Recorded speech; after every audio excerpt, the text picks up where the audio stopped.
Ifat, the floor is yours, is live and recorded.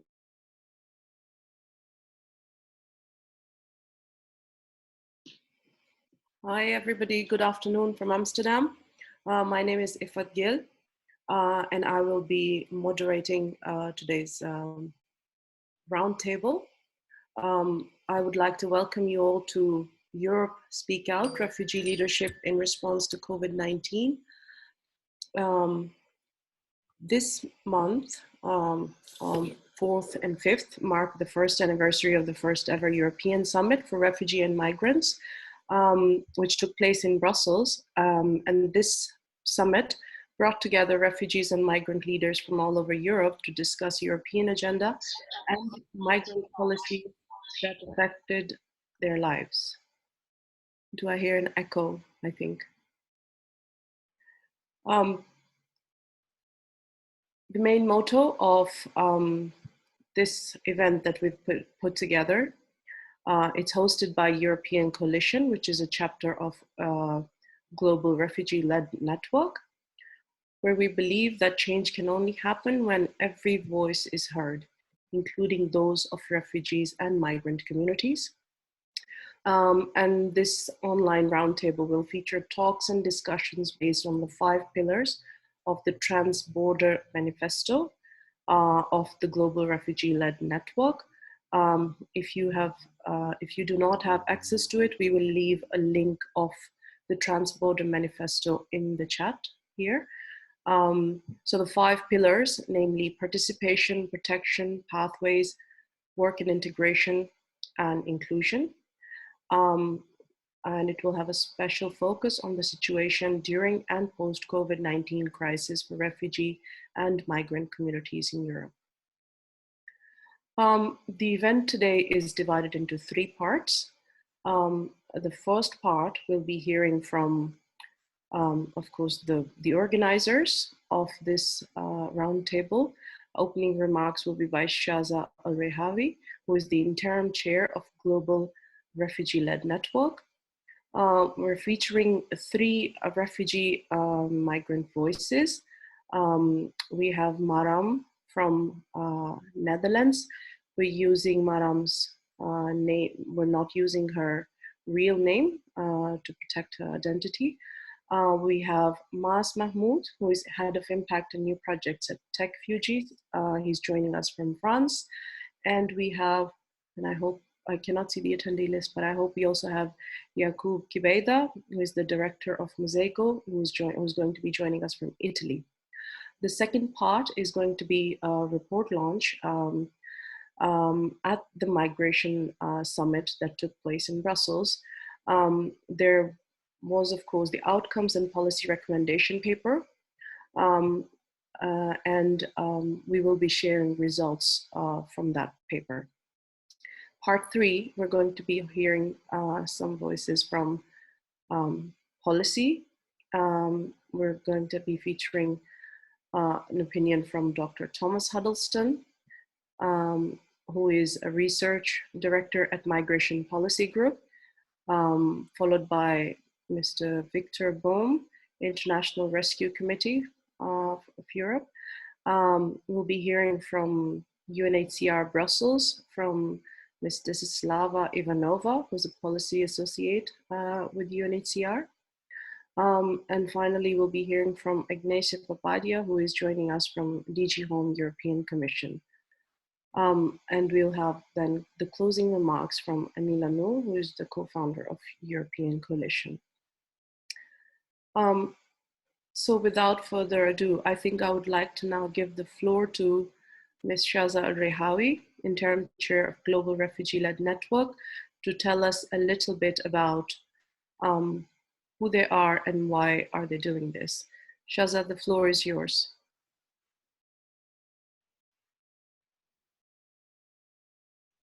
Let's unmute Shaza.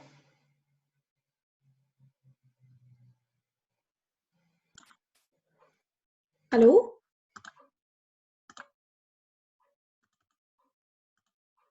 Yep, we can hear you, Shaza. You can hear me? Yes, yes. Okay, thank you. Hello, everyone. Thank you again for your participating in our roundtable for European refugees. For start, I will go to at least explain what the link between GRN, Global Refugee-led Network, and the European Coalition. So we will start with the GRN. We as a moment, in 2016, the UNHCR held a summit for refugee and migrants in New York cities. And we saw that this summit were for refugees, but the refugees were noticeably absent there. That's why we feel that we have to create something which is lead us to have the Global Refugee Network. We try to advocate and lobbying for having the voice of refugees in the policy making platforms. One of our successful achievements, it was the first ever global refugee-led Global Refugee Summit. It was held in Geneva. And then it followed by 4 other summits in different regions, which is Africa, Middle East, and North Africa, Europe, and Asia Pacific. And we're still planning for the other 2 regions where will held in North America and Latin America. During these summits, we connected refugees from all over the world to discuss directly the development of the refugee-led policies response with the global and national policy paper around their life, around their future. As a result of this summit, we came up to the manifesto, which is a live document with 5 pillars.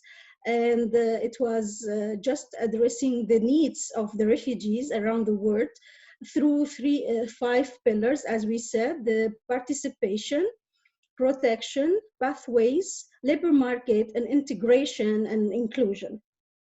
And this 5 policy recommendation, it's showing how we have to move forward, and it's connect all to the voices of the affected community by the policy recommendation and policy decisions. So we want to do as much as we can a collective work from the affected community, from their life experiences and expertise with the policy making agencies or platform in the region or in the globe. Then we will go to the achievements of the GRN in general towards the COVID-19. So we held the last month the first global conference on the COVID-19, the response from refugee-led organizations towards the COVID-19, and discussed over the virtual platform with more than 170 participants from refugees and refugee-led initiatives and the stakeholders, how we can address the challenges and what is the opportunities where we can improve the situation towards the community who are affected by COVID-19. As we know that the lockdown stopped so many organizations from affording their services. Then after that, we have created a blog, our series of blogs, and we had these blogs in the platform and the academia. And recently, we will have it in International Journal of Refugee Law as well. And simultaneously, we also now, I don't know if you all know about that series of conferences, online conferences with the Refugee Studies Center from Oxford, about by refugees, and we held the first session, and last Wednesday I will also moderate the second session, and we are working together in partnership to achieve this kind of sessions to give more clearance about how this refugee-led organization are working and where is the support needed. Then after that, I will go to the European Coalition. As I said, it's served under the chapter of the Global Refugee-led Network. So GRN have 6 chapters in 6 regions. European Coalition, one of this chapter. And it's a network of refugee, migrants, and diaspora-led groups. And it works with all people from all different backgrounds, regardless the race, the gender, the ethnic, and any other identity. So I will come to our action plan. What we need to achieve from 2020 to 2023 in the European Coalition. First of all, we would like to strengthen the refugee and migrants agencies and capacity for the people to be included, or to the voices of refugees and migrants to be included in the making decision and making decision agencies and process. And also we are trying to develop our work and to also be active in all levels. So we are trying to be a bridge between the local, national, global, regional and global, and vice versa. So we try to take the experience from bottom up, and then we come up from the decisions and so on to the local. So it's kind of supporting like this. And then we are trying also to coordinate activities for the future, and identifying the cross-cutting in Europe policy priorities. Also, we are trying to support by what we said that capacity building for the refugees and migrants refugee-led initiatives. So because of that, we are trying to develop a joint recommendation and improve the policy of refugee and migrants, and agree on the roadmap for the future of the activities. We can say the European Coalition were actively involved in so many platforms. Like we were invited to be part of Dublin reform discussion, and we were invited to so many other important meetings in EU to discuss the situation of refugees and migrants in general. We have also some aims to achieve, as we can say. It is like we would like to prevent the tokenization and address the tokenization. We also try to empower the refugees through the capacity building, as we said, and we can see that moment. I just lost my my Zoom. Oh my God. Do you still hear me? Yes, we can hear you. You are still here. Don't worry. I cannot see the PowerPoint is not there, but you're gonna speak. Yeah. We'd like to see you as well. Okay, so we aim to have a joint work and to have to change what we can say the narrative towards working with the refugees and migrants, as we have more empower role towards changing this narrative to speak from different aspects, different perspective, where refugee we heard and having a role to play in these decisions. So in general, there is some of this aim. We are trying to also keep on going this sustainability for the refugee-led initiatives. It is really hard, but we are trying by also changing somehow the policy towards supporting refugee-led and migrants-led refugee organizations, because without the sustainability, all our work will be nothing. So here we are inviting everyone, all the stakeholders, to support us, to work together hand by hand to achieve the whole community approach.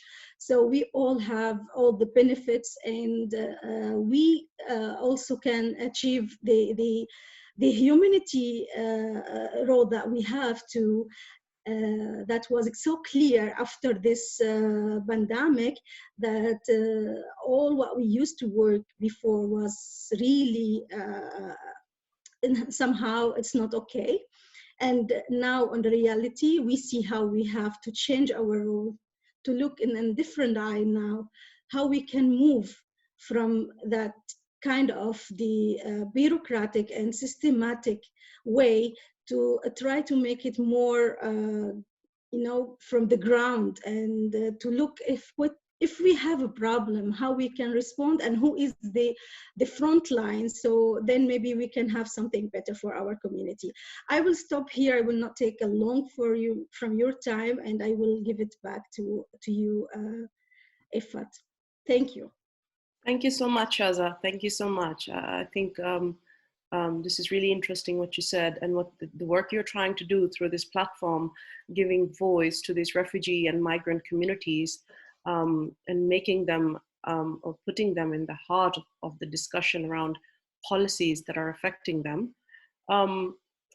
Today we're going to be looking specifically how COVID-19 crisis has impacted these communities. And I think without further ado, I would like to give the stage now to a refugee woman who's joining us live from a refugee camp in the Netherlands.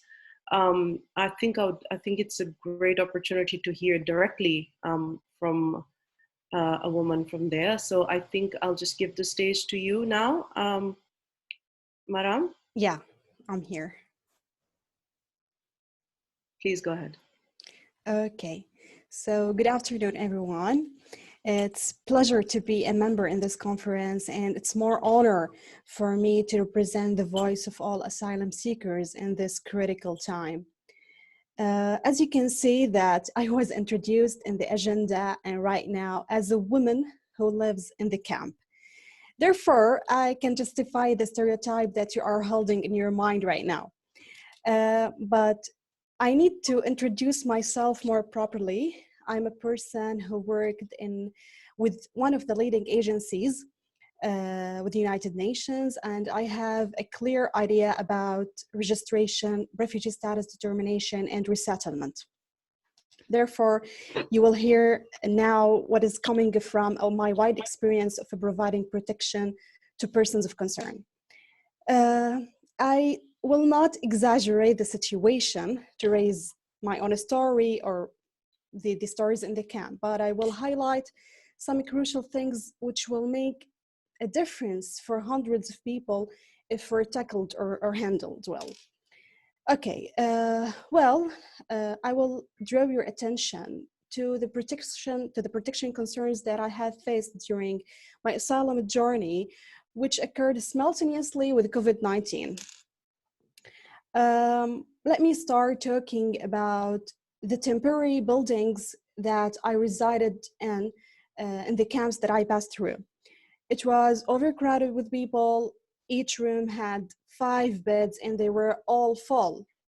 The kitchen, the bathroom were all shared with a huge number of people, which itself raised the risk of catching the virus or any other disease, let's say, because of the zero hygiene and clean. Unfortunately, the building, during the COVID-19, the building kept receiving newcomers even when the virus outbreak in the country, insanely, let's say. We were terrified as the people, the old residents, we were terrified of the newcomers who definitely arrived from poor Italy or Greece. And as a person who had arrived before, I arrived before those newcomers. So I've noticed that no health screening was done for anyone or temperature was measured. However, people in charge in the camps laughed when I asked them for facial masks or for gloves, and considered that a luxury that I can offer myself by buying it from the pharmacy or from the market. Though I had received zero catch at that time. I searched in vain, like any other person in this critical time. I searched in vain for this in the pharmacies and in the market, but I didn't manage to bring them. Asylum seekers in the camp waited in a long queue for their daily meat without keeping any distance, while the persons in charge received 5 people each 15 minutes to protect themselves. That was a little bit painful for us, actually. On the other hand, the meal, which was provided daily, it was a frozen one with a validity until 2 other years, maybe, which is not healthy for people who are staying for such a very long period in these places. To be more specific, I would like to mention an example that one of the suspected corona cases in the building urged the assigned people or the organization who's working at the camp to isolate that suspected case with her roommates in other building in another room together, without taking into consideration that her roommates may be clean, and they didn't consider that they maybe get the virus during the isolation. For 2 subsequent months, there was no health screening, as I said. No temperature was measured for people. Further, I've noticed that unaccompanied women, elderlies, people with specific needs or disabilities have zero priority, and their cases were not escalated, as like I know from my experience. Let alone the cases of harassment, if we like giving a little spot for away from the COVID-19, there were some cases of harassment which I myself witnessed for the girls in the camps from other men.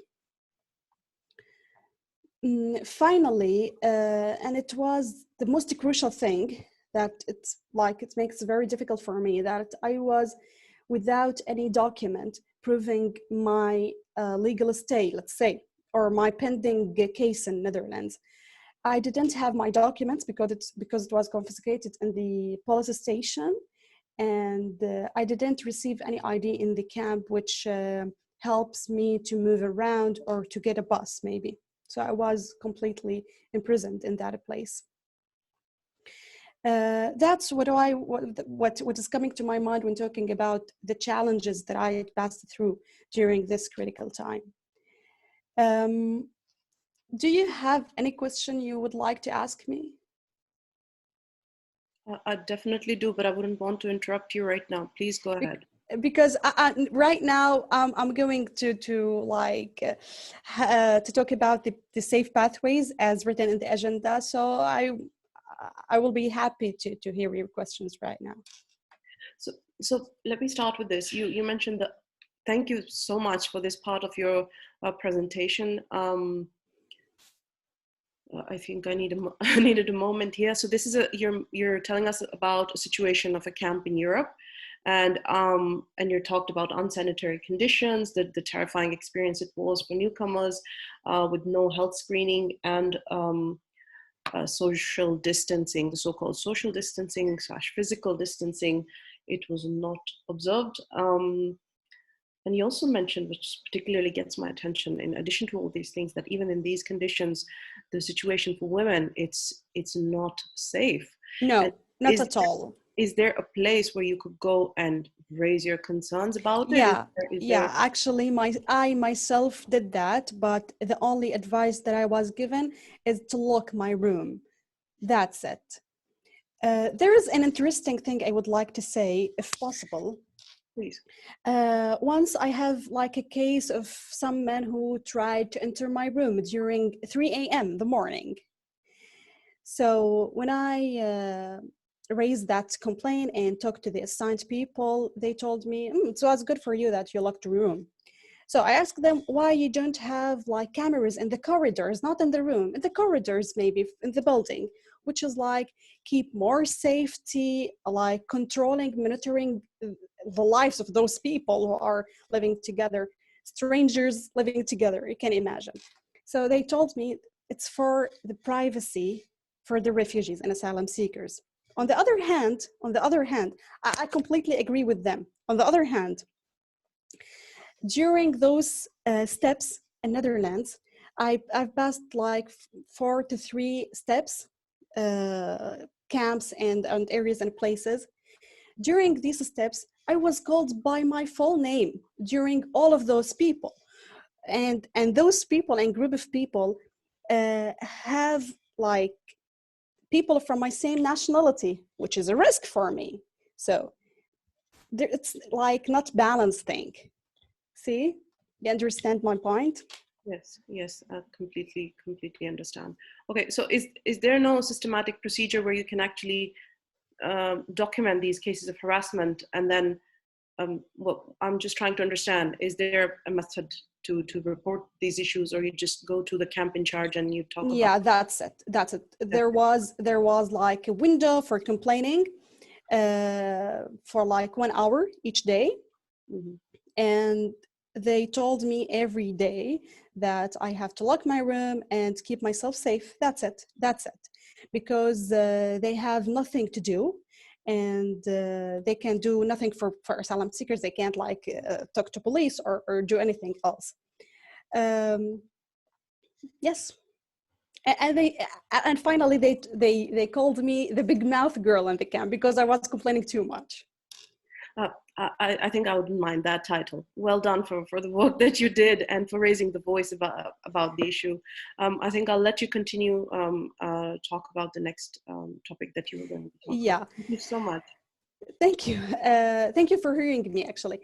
Okay, like all these details led people like to spread widespreading depression in the camp, frustration because of the services, the way that the organization in the camp is dealing with us, the answers of our questions as well as we don't know. It's always we don't know, but we know that they know what's the answer that we want to hear. Adding to their misery of the expectation of the length of the process of their asylum because of the COVID-19, because it regularly takes 7 to 12 months, and because of the exceptional situation, it would take like forever during COVID-19.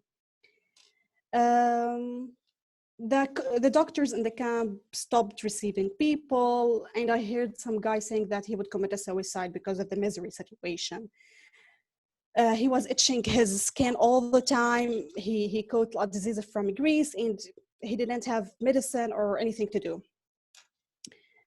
So the doctors in the camp stopped receiving people because of COVID-19. About the safe pathways, from my experience and as a person who worked in protection and as a person who's now part of this agony, I can say that I saw in the camp, I met dancers, writers, NGOs employees, thinkers, students. I met real humans who passed through very disastrous roads to reach Netherlands. I asked them, is it worth it? And they answered, only for the sake of respectful life. But this respectful life will come after this misery steps, I'm sorry to say. This introduction is only like to raise your attention that no one of us choose to be a refugee. I was a person that worked with refugees. Now I am a refugee myself. So no one would choose to be a refugee. No one would like to pass through such a journey. But the resettlement slots are too limited, and the criteria is too unfair for some cases. The criteria is a little bit strict, not a little bit, it's very strict actually. And I mean that students deserve to get on a plane seeking their scholarships.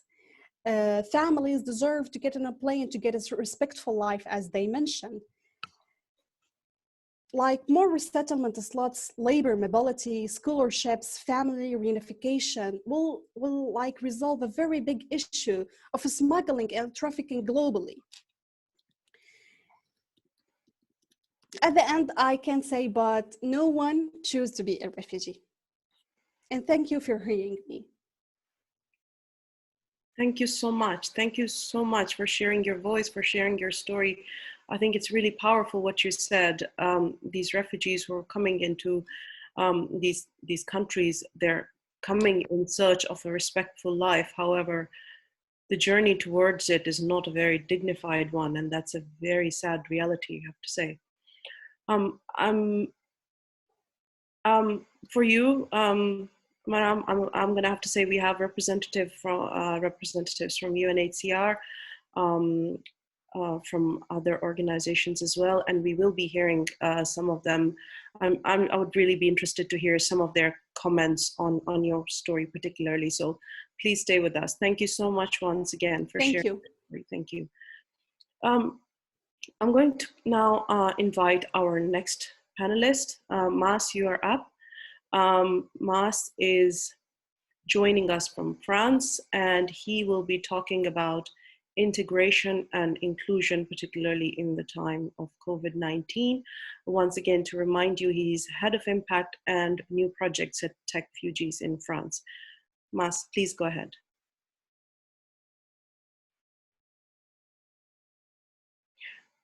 We might need to unmute him. He has to unmute himself. I think it's good now. Right, thank you so much for giving me the opportunity to talk to you here. And I want to thank the organizers for this great initiative. And so I will be talking about integration and inclusion. I'll try to be brief and on point. But before I go on what I intended to say, I just want to make a few comments on what Maram said. And I just want to say that I'm really disgusted by the fact that men have tried entering her home, and even during a pandemic, safety is not ensured for asylum seekers. And I just want to say that that's why it's really important to ensure that voices of concern are heard, but not just heard, but also taken into consideration when responding to anyone's, to their needs. So to talk about me then, so I want to give you some background info. You all know by now that I'm Maz. So I live in France for the past 6 years, on and off. Today I work at an NGO called Tech Refugees. We are an international organization. We aim to identify new technologies with high potential impact that can contribute to strengthening the capacities and resilience of displaced people in order for them to be empowered. And we exist to empower to displaced people while supporting tech innovations designed by, with, and for them directly. So I coordinate our flagship Tech for Women program in a couple of phrases. This is a program that ensures the acceleration of women refugees in the French tech sector. It's a 6-month program, and that is completely free. And I just want to point out that we only just accelerate their inclusion. We believe they already have the capacity and resilience to work in the sector. And through our intervention, it just happens a bit quicker. So that's the point I'm trying to make. We believe that forced displacement is accompanied by a loss of capital of all kinds. That means goods, social and cultural norms, accommodations, friends, work, language, nationality, etc. And through our programs, different programs, we try to ensure that they are able to have those capital as soon as possible.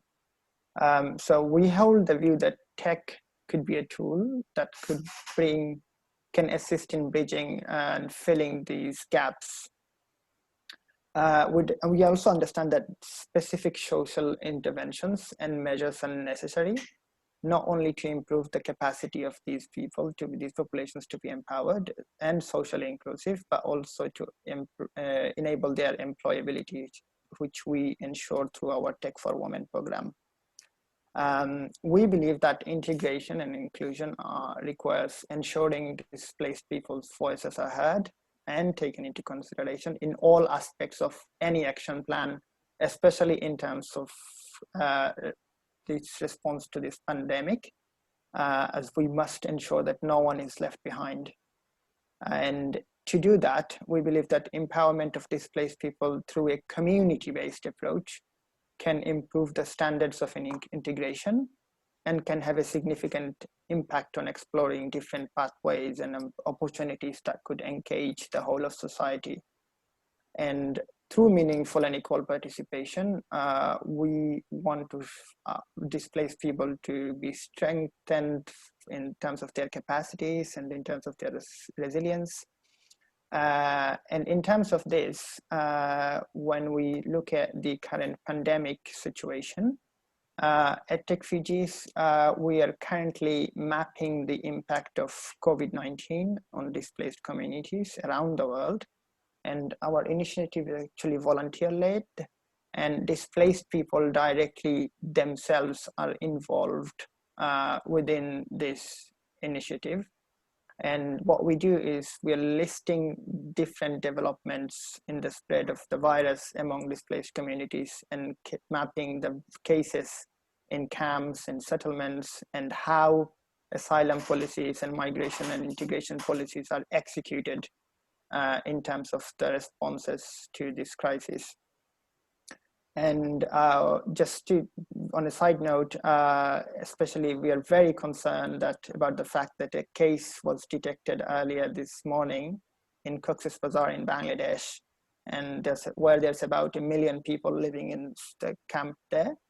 And because this could have a catastrophic impact on the daily lives of the people there, as the camps is very sprawling and it's unsanitary, which have been home to Rohingya refugees for the past 2 years. And for us, displaced persons themselves and members of communities that host them often know how and what best integration needs and any barriers they face when addressing those needs. And that's why I think it's really important to call upon all actors to include displaced persons' voices in responding to the crisis and post-crisis, because voices of the concerned today are often neglected in the integration measures. But now, especially given the crisis, it is time to change this. And for example, this morning at TechFugees, we held our very first live session on the impact of COVID-19 on displaced people, where we had about more than 70 people attending on our webinar. And so we had 3 displaced persons from 3 different countries in the Asia Pacific region talking about how the pandemic is impacting their lives. And the views expressed in summary were that xenophobia, discrimination, sexual and gender-based violence, just as Maram said before, are on the rise against displaced people. And if we don't ensure that meaningful inclusion of displaced people in policy and programming aspects are not ensured, this might eventually lead to more infections because they would be left behind. We need to understand that because they are part of communities, and understanding that and ensuring their participation can have a positive impact in the society during this crisis and in the post-crisis period. So I want to invite everyone to finish off to contribute to our mapping initiative, and especially encourage displaced people to be involved themselves as well. And we want to promote the idea that any actors working with and for displaced people should and must include displaced people in all stages of policy and programming. That's all I have to say. Thank you again. Thank you so much, Mas. We have some comments. We're just going to go through them quickly because I don't want to take a lot of time from Yaqub's presentation, who's up next. We have one comment from let's see, from Sahat. Could you please explain more about empowering throughout community-based approach? I'm gonna just give you my questions as well quickly. First of all, I found your initiative about Tech for Women, where you're empowering women refugees in French tech to join the French tech sector. That was quite interesting for me. I think you and I are going to have a conversation after this.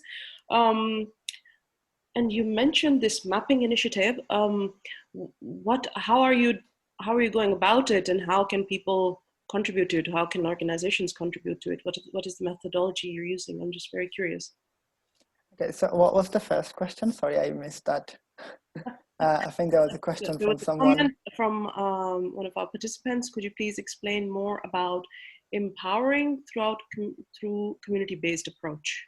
So for us, community-based approach is before making any programs or before making any policies, we must talk to the communities themselves, hear what their views are, and before addressing them, when we come up with solutions, that solution must be presented before the communities to see if that solution is actually responding to the needs, or rather than if it's just someone working at an office just who never have met any displaced person is directly making a policy which is going to have impact on people who they have never met and who they don't know how the lives are. So that for us, that's the community-based integration measures. And that's what we are doing, for example, through which your second question was on Tech for Women.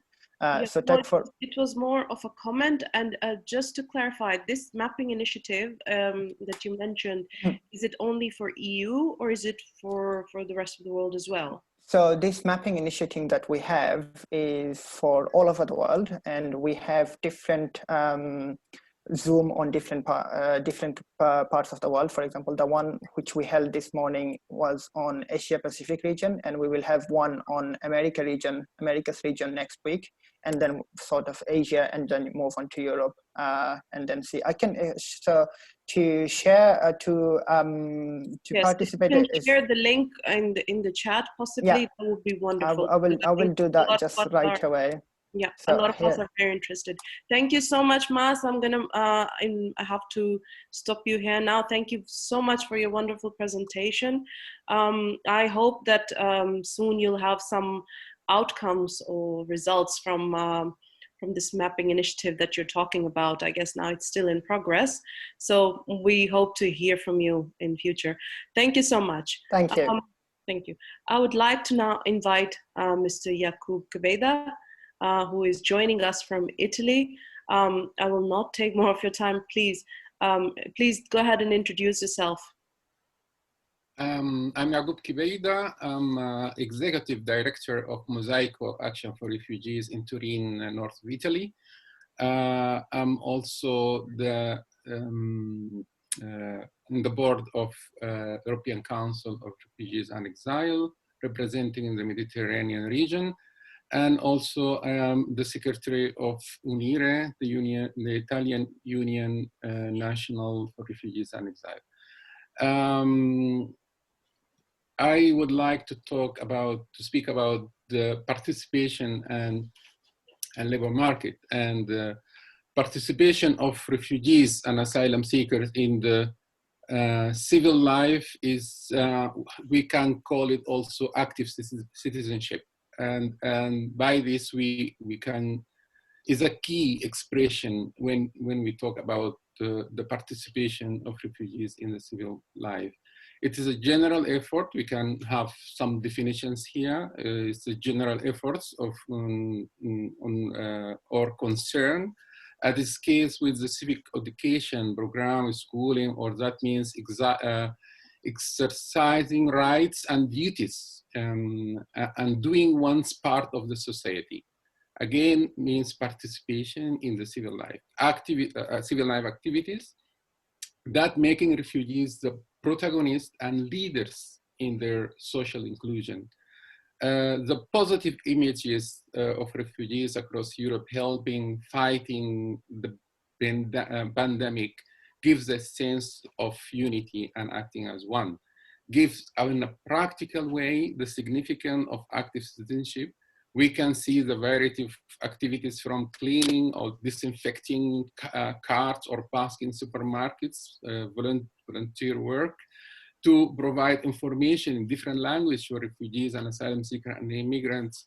And also we have a lot of refugees that work in hospitals like nurses and doctors. And so here, all the barriers are broken. And so refugees should have more recognition and more sense from the other side of the society, to be recognized, to be heard, their voice and by the institution, and participation in decision-making tables, and vote in administrative political elections. So all this give, you can show that the resources and the values of these persons as active members in the society. Mosaico in Turin, in North Italy, for example, we help homeless and families also to stay safe at home or where they are, because a lot of them have no home, by providing them food and hygienic products, and kit include masks, disinfection gel, and personal hygiene products, also information and phone translation for psychological interviews, books and computer for students to help them in their online studies. Now we are in the second phase or the third phase of the pandemic in Italy. So we will go to the next part of my speech about the labor market, because here during the crisis, a lot of refugees during the COVID-19 emergency, they told to stay at home, not to go to work. Then they been fired. After the lockdown, a lot of contracts have not been renewed.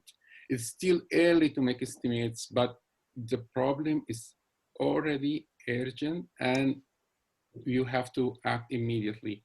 Who work in occasional contracts or informal sector, they will stay at home without money or help from social system.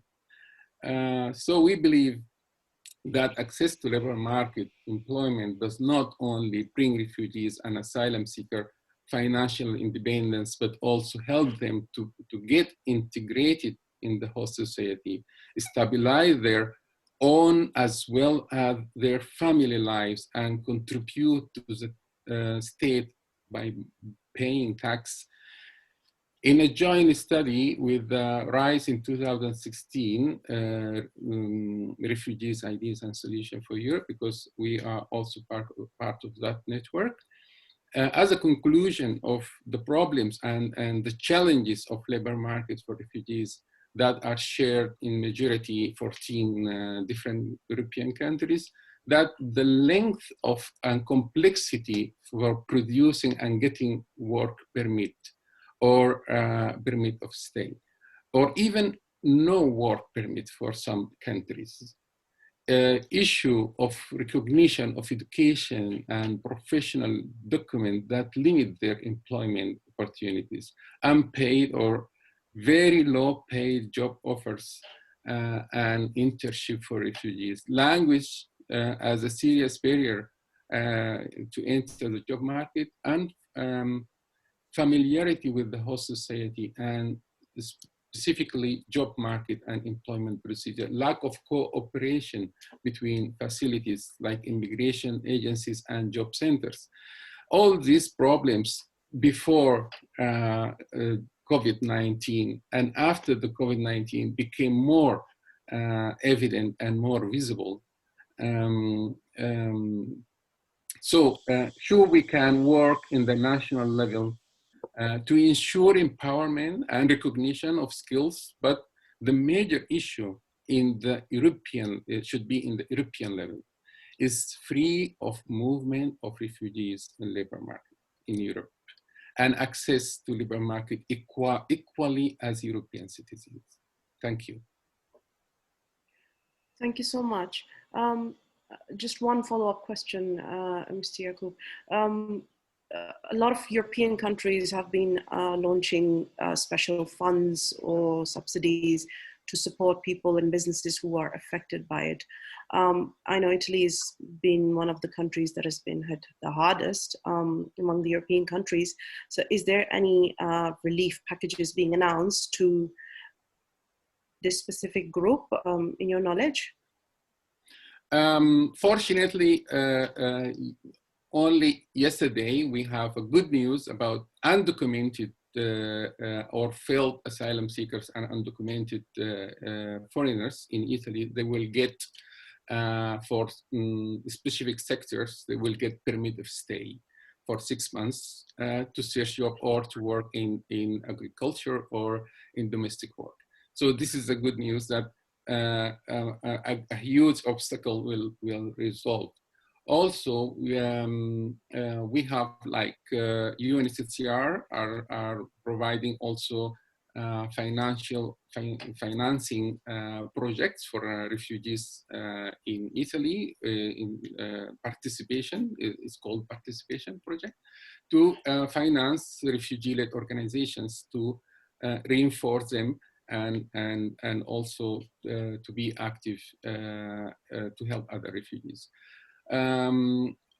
For the social system, yes, there is some subsidies, but the access to these subsidies should have a residence, and a lot of asylum seekers and refugees, they don't have, so they don't have access to that, to those subsidies, and make them out of the system. So it's a huge problem of inequality of that.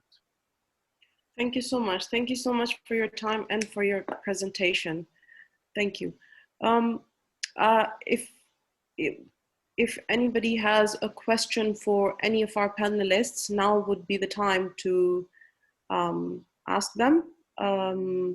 Otherwise, we would like to move to the next part, for which I would be needing Anila's support with the PowerPoint, because in the second part, we'll be talking about the outcome report. So please send us your questions in the chat if you have any, please, for any of the three panelists that we've had. Some of the questions I have been already sharing. Thank you for that. Thank you for the participation. I think we're going to move forward. Thank you so much once again to all the panelists.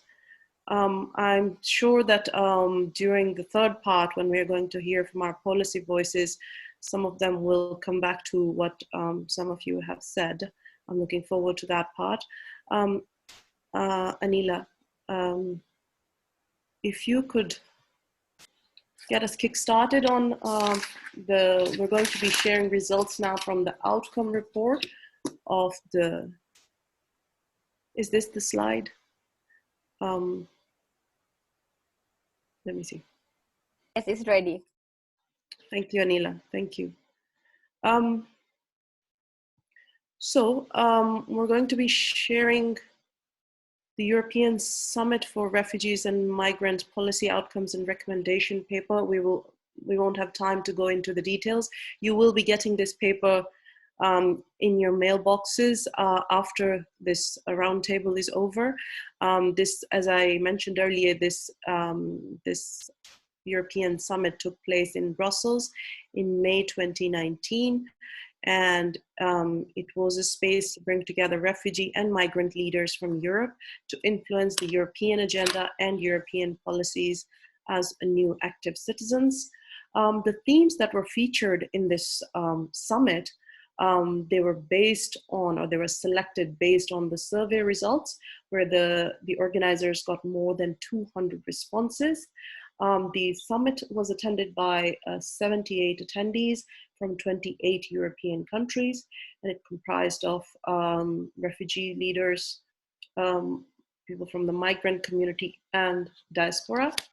The key themes that came out, or the identified challenges, they are divided as follows. The first one was health and well-being, civic engagement, inclusion and participation, protection, and education. I'm going to pause here now. So can you please restart the video? I don't think we can hear it.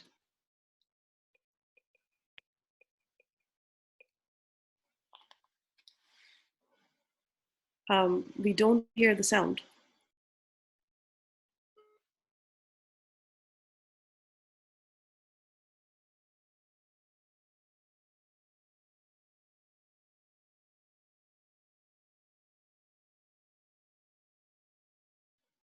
You can't hear the voice?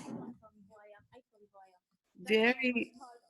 You know, to be representers. And for me, it is a leadership, but it's not a leadership for the refugees because I'm one of them. It's sharing. They are my family, they are my people, and I don't see myself not all as a leader. I see myself as one of them. خلصت.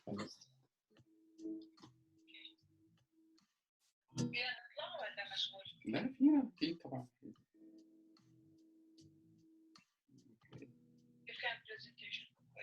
كويس. Can we mute?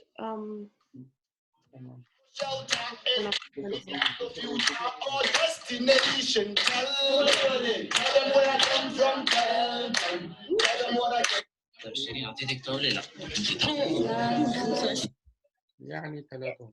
Yes. 3:30. Can we mute participants or panelists who are not presenting, please?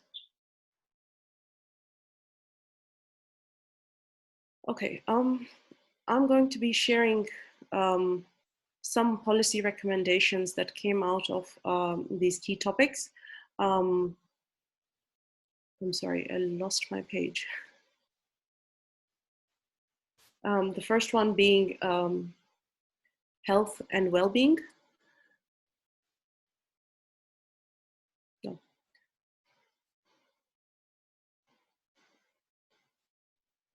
Right. So one of the recommendations is social workers and medical services should be made better to enable them to use technology and implement digital solutions to guarantee access to information and available services. The establishment of informal support mechanisms to bridge the cultural gap between the systems and migrants, such as including cultural mediators to provide information and accompany migrants in navigating procedures to access healthcare. Building partnerships between skilled doctors from migrant communities and doctors in host countries to ensure better communication and trust among them. And it also emphasizes on investing in raising awareness on mental health issues and provide better support by training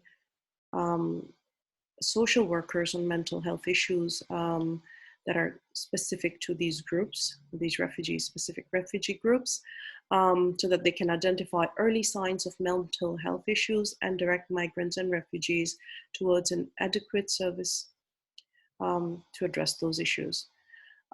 It also emphasizes on providing training on the specificities of refugees and migrant experiences to mental health specialists. It also emphasizes on strengthening existing healthcare system and facilitate their accessibility for migrant communities by instating prevention programs for both migrant adults and children, and guaranteeing equal access to healthcare for both documented and undocumented migrants. And the second point is civic engagement and participation.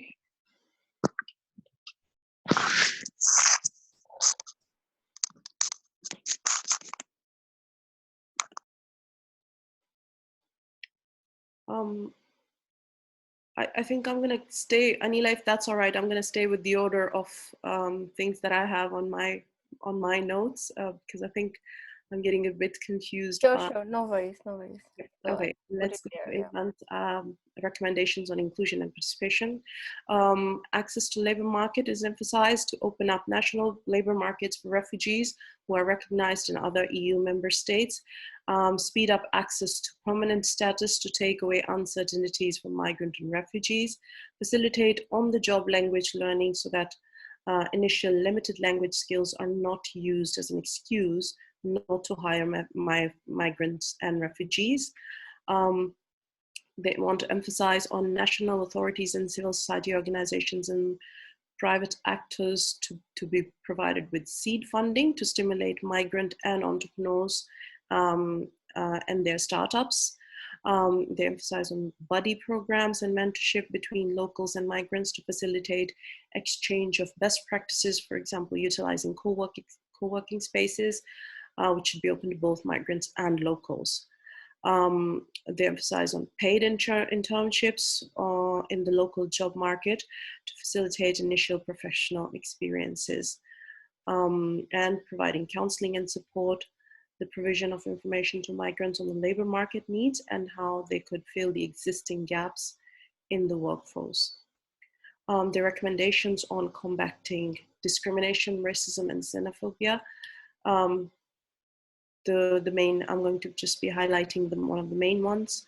There needs to be awareness raising campaigns in receiving communities through positive images and success stories of migrants as a potential and not as a burden. It also emphasizes on understanding the duties and not just the rights, on how these communities can contribute. So supporting the creation of accessible bodies, organizations, and individuals that migrants and refugees can address for help, support, and information. And they emphasize on diversifying communication channels, for example, using social media, and to provide informational videos on information relevant to these communities. When it comes to access to education, the first recommendation is to enhance coordination and harmonization between EU member states on education systems and access to education for migrants and refugees through devising a unified process for recognizing foreign diplomas at EU level with an independent institution or EU body equipped with the necessary mechanism and trained staff for assessing qualifications.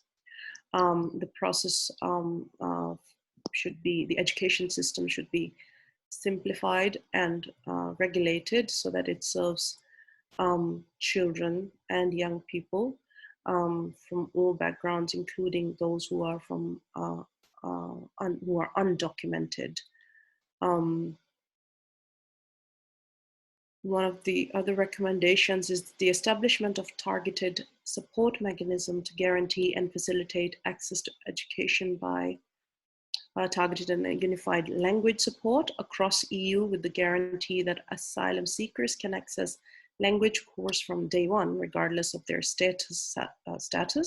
This language support will be tailored to their age and educational aspirations, and they suggest that developing a hybrid and flexible courses, language courses, but also general and higher education skill courses for mothers to be able to attend classes, which enable them to join. So the schedule should be flexible, or evening classes should be available, or if they cannot go out of their houses, online courses, and provision that there's a regular contact with teachers, and there's an emphasis on mentorship programs in educational institute, where refugees and local students are supported through buddy programs, for example, as well as training for parents to help their children, who can in turn support their children. So both for parents and children to be able to integrate into their new host country. I will stop here. As I said before, we will be sharing this report, as I understand from Anila and Shaza. We will be sharing this report with all the participants of this roundtable. It is my understanding that it will be also available publicly very soon, Anila? Yes. Yes, yes. So please keep an eye out and do read it, and you can send your feedback or responses to the organizers. I would like to now, we're 6 minutes late. We are going to now move on to the third part, where we're going to talk about COVID-19 responses by stakeholders on challenges and opportunities. We've heard from some of the refugee leaders in the first half, and now we're going to be hearing from some people who are working on policy level from different organizations. I would like to mention the panelists once again, and they'll be speaking in this order. I'll be inviting first Dr. Thomas Huddleston, who is a research director at Migration Policy Group, followed by Mr. Victor Bohm from International Rescue Committee, Europe. And I will be then inviting Ms. Desislava Ivanova from UNHCR Brussels, and she will be followed by Ms. Ignace Papadia from the European Commission. So, Dr. Thomas Huddleston, are you there? Yes, hello. Seen you, so I'm very sure that you're there. We've heard some of the voices here in the first half, and I'm very curious to know first. I hope you would give a reaction before you start your presentation. And one of the key things that Dr. Huddleston is going to be talking about is participation and inclusion in the light of COVID-19 responses. So I would like to now give the stage to you, Dr. Huddleston. Thank you very much. I mean, to respond to the first part, I think that you're showing with the European chapter that the expertise is already there among migrant and refugee leaders, and there's actually a really strong commitment to bring that expertise. But the fact that we have to do this as a Zoom call shows that we still don't have these really solid structures yet, these opportunity structures for migrant and refugee leaders to be heard by a wide audience. And you are creating your own audience as well. And the real challenge now is, how do we create those audiences among the EU policymakers and among the EU stakeholders? And the times now with COVID, they present opportunities, but also challenges, because a lot of the funding and those opportunities are going to come from policymakers and foundations who might not know what they should be doing right now. So it's really critical to be clear that we actually need these channels for working on integration and for working on COVID impacts, because there's not a difference between them. Our societies are becoming less integrated, and we must fight social exclusion. So I have a few remarks. I made a short PowerPoint because I would like to be a bit more visual, but someone has to enable me to share my screen, if that's possible. Okay, let me try. Yes, let me try. Yes, let me try, because as all panelists. Now it seems to work. Okay, good. All right, thank you. So can you see my PowerPoint? Yes. Great. So I am not going to speak about all of the elements of what we can be doing together. I was thinking more from your perspective as migrant-led advocates, because we at Migration Policy Group, as a think and do tank, are really trying to build up civil society as a sector, including migrant-led organizations and migrant leaders in civil society. So for you, where you are, what are some of the things that I can say from what we're monitoring as impacts on COVID. So I'm speaking based on the work that we do through the Transatlantic Migrant Democracy Dialogue, which is different than the global-led network or your European chapter, where you are very focused on advocacy and being heard by policymakers. What we're trying to do is build up more mentorship schemes, migrant leaders connecting with migrant leaders together, sharing strategy, building up their organizations. We are in different countries. We'd like to expand to more countries if you're interested. And we also bring in experiences from the US, because we really look at how can you build up your organizations through community organizing? How can you use community navigators where, as we heard, actually migrant and refugees are the best people to do this work on integration. And you can do that work very differently.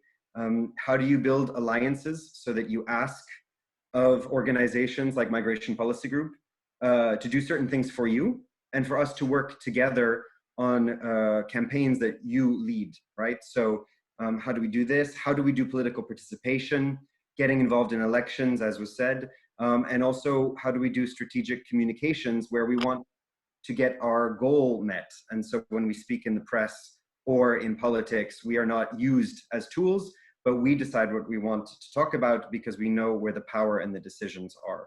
And so from this, we've done some campaigns on elections, the Vote Europa campaign that I know Anila contributed to. Also, we've been doing some exchanges on COVID among people who participated in our democracy summits. So I'm going to share with you what I've been hearing from some other leaders. I just wanted to get you to know that there are some mechanisms that you can contribute to, but also that you can use to get some information on what are the impacts of COVID on migrants. So the European website on integration, run for the European Commission, is actually regularly gathering national developments, national best practices on COVID impacts. There's also a network that we run called the NIEM, which looks specifically at impacts on refugees and asylum seekers. And these are, broad impacts. We at MPG are looking at impacts in different ways. So we do have partners who work as health experts. The European Public Health Association is soon going to launch a website just on health statistics of migrants related to COVID and health initiatives. But we're looking more at the integration side. So with our mega project, we're looking at the impact on migrant businesses who are probably going to need the most support as new businesses. Through the Sirius network, we're looking at the impact on migrant education and children who are really now being denied their right of education because everything is put on their parents. And through the European network on equality, we're looking at where actually there's new issues of discrimination that are arising against migrants and other discriminated groups because of COVID. And through the Transatlantic Migrant Democracy Dialogue, we're trying to link up with leaders who are looking for new solutions, who are trying to launch new campaigns. We recently helped the Greek Forum for Refugees get 15,000 euros for their crowdsourcing to provide income and food assistance. And we've also been linking up with the Filipino community that is trying to do European-wide petitions. So these are just some resources to let you know about. But what are the challenges that I've heard here? And I was also adding to these while we were talking, so sorry if you saw me typing, but I was listening to try and bring in what you're saying. I mean, right now, I think many migrant leaders are overwhelmed with so many new types of needs. You cannot, where do we start, right? And we are not working anymore on social integration. We are fighting social exclusion, which is a dynamic that we saw in the 2007-8 financial crisis as well, where so many migrants were the most affected. And we felt like we couldn't talk about that. And now what's even more difficult is not only do we have the discrimination that migrants face because they are seen as the invisible the invisible plague, as Donald Trump says, but they are having to do this work in isolation, on their own, from their computers, from their homes. They're having to do a lot of new activities. We at Migration Policy Group have shown that migrant health policies are very weak around the world and in most European countries. And now these systems actually need to get information, include everyone, change their services. And so for migrant organizations as well, they have to work in this area and provide information here. They have to deal with issues that they didn't have to deal with before, like giving people an income. Can you do that? Trying to do petitions and campaigns, trying to do crowdfunding, which is also very new. So there's a, organizations are having to create new strategies, but they often don't have the time. They don't have the connections to the consultants, the experts, to each other to actually create these new strategies for these new services. And in addition to that, they've lost their volunteers because so many organizations are run by volunteers, or they work on the side, but those people have also lost their income. So this is really devastating for migrant-led advocacy. And what's worried me a lot over the past 2 or 3 weeks is I see a real institutional breakdown among funders. So some of the funders that before were funding migrant-led advocacy, like governments that would give funding, they don't know, will they spend on COVID? Can they make decisions? What are their priorities? And I'm seeing the same thing from some very important foundations that are actually taking their money for social inclusion and instead spending it on COVID. Yeah, and I mean, these are not separate things, but what this will mean is that months will be delayed while high-level consultants will help them decide on what are their priorities. Whereas those of us who actually, of course, when you're working on integration, you're working on COVID. So actually what we need now is more flexible funding directly. So this is a concern that I have. And I've heard also from many migrant-led organizations, since they don't work on health very often, they don't know how they can get COVID-19 funding. And the COVID-19 funding doesn't say for migrants and refugees. Sometimes it doesn't even say for vulnerable groups. So the money will be there, but there won't be the outreach to make sure that migrant organizations get that funding. And we didn't talk about this really in the call so far, but it's really difficult to communicate these needs right now, because on the one hand, migrant and refugees are invisible victims, which in some way, means society doesn't want to hear about this. But on the other hand, we have this framing of migrants as essential heroes, but heroes don't have problems, right? So how do you actually talk about that these essential heroes actually need more support? So it's really a challenge to communicate in this environment. But I do think there are some positive opportunities. I mean, I've seen over the past 5 years, so many young leaders, sometimes they're not affiliated with organizations, but who are really interested and sometimes most interested in EU level advocacy.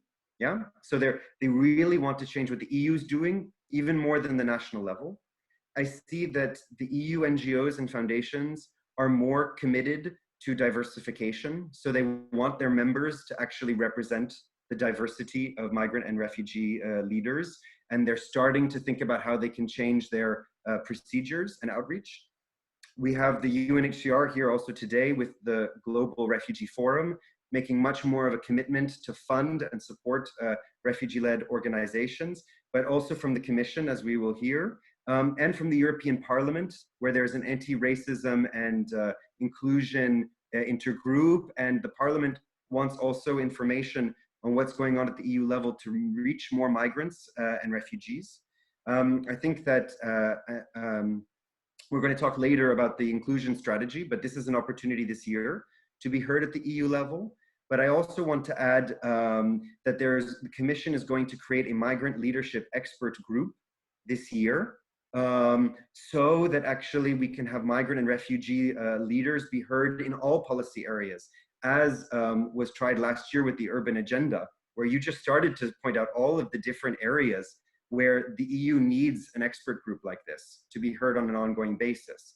So we have some opportunities, but what's missing at the EU level is we don't yet have this infrastructure. So if you permit me, I kind of put you in the middle, because I think that we have to bring this infrastructure together.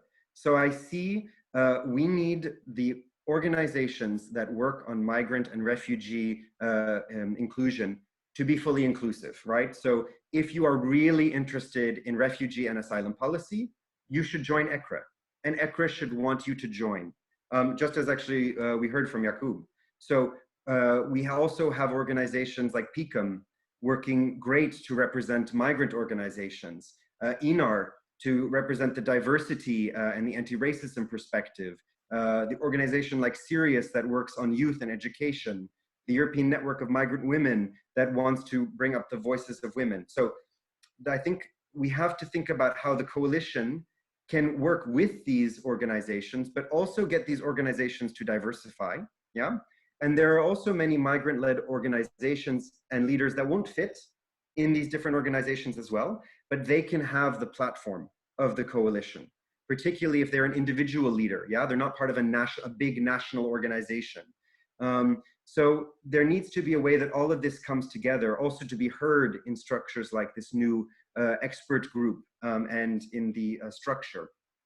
But that also means that we need to think a little bit about how the European coalition can work with national organizations, because we have a lot of migrant-led advocacy at the national level that we don't know about here at the European level. The European policymakers, NGOs, and if you want the opinions and you want to resource these organizations, we don't need to create them at the national level. In some countries they're there, and I give you the example of Greece, where if we want the diversity of the migrant community in Greece to be represented through their organizations, they exist. The Greek Forum of Migrants, the Greek Forum of Refugees, Melissa, Generation 2.0. I mean, we cannot bring out the voice of migrants in Greece if we don't also work with these organizations in addition to individual leaders. Yeah, so we need to think about how we can harness all of this together. And maybe my expectations for the European coalition are too high as I put you in the center, but I do think you have a great potential to push for this diversification of EU NGOs. Yeah, so if you really are interested in advocacy on the undocumented, join PICAM, but PICAM will also work with us. And if you're an individual leader, expert on a specific issue, we can make sure that you are heard at the EU level. And we, as together with diverse national organizations, can be heard and work with the Commission, the Parliament, and UNHCR, who don't yet have these outreach channels, as I said when I began, to really link up and hear migrant organizations. So I am hopeful, but we must continue to remind people that COVID-19 is integration. And this means that we cannot lose this focus right now, that we have this goodwill among so many actors to create these opportunity structures. Thank you. Thank you so much for your presentation. This was powerful, and I'm quite surprised and amazed at how you position the European coalition, you know, at this of this. Thank you so much for that. I have 2, maybe 3 follow-up questions. And you made some really, really interesting points. One was about developing new strategies as far as these organizations themselves are concerned, where they're forced to pivot or innovate their strategies. And secondly, you spoke about flexible funding and the institutional breakdown of funders. Now, in both cases, how open, or I wouldn't say capable, how open are they to actually realizing that this is the time to innovate, and this is the time to pivot, and this is the time to make a change? Because that's the hardest part, right? You can get the ball rolling once you realize, okay, now we have to change the way we do things. What's your take on that? How open are they? I think that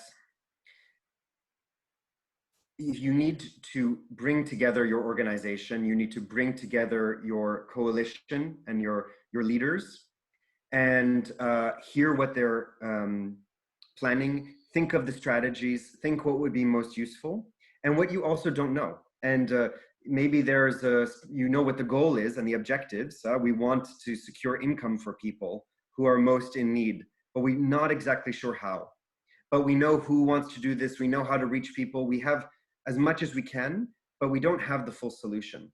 And I think that too often the conversation breaks down because we don't want to approach policymakers or funders until we have the perfect idea in our head, yeah, until we look very professional and have everything.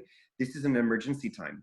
And they need to know that grassroots organizations are already doing COVID, but they don't yet fully have the answers. And they need them as funders, as policymakers, to be partners with them and to come up with ideas. So through TMDD, for example, some people didn't know how to do crowdfunding. So we contacted some other organizations that do this, or we asked funders, can you put us in touch with one of the big NGOs that does crowdfunding, right? And I could see that I'm willing to say this to these funders, and many people don't think that they should approach and discuss this yet until they have the idea, right? We are in a time where we don't know always what the solution is, and we need to work together as allies. So these funders, policymakers might help to figure out elements of the strategy and might help to bring in new partners. So really, once you as a group of leaders know what the problem is and have your own strategies so that it's not dictated from the outside, then you come and you look for partners and really speak up as soon as you can. Because I think the challenge here is the longer that we wait, the more that we'll have this institutional breakdown, and people will say, oh, we don't have the funding anymore, or we don't have dedicated funding on this, so you're gonna have to wait until we hear. And there's a lot that we can do voluntarily, but we have to recognize how many fewer resources and volunteers we have nowadays for very good reasons. Thank you so much. Thank you so much. I do have a lot of other questions, but we're running out of time now. I would request you to, if there is a link to how people can look into EU inclusion strategy, if there's a link, if you could just leave it here in the chat. Thank you so much. Thank you. I would like to now invite our next panelist, Mr. Victor Boom from International Rescue Committee, and he will be talking about integration in times of COVID-19 responses again. Victor, please, the floor is yours. Thank you, Ifat.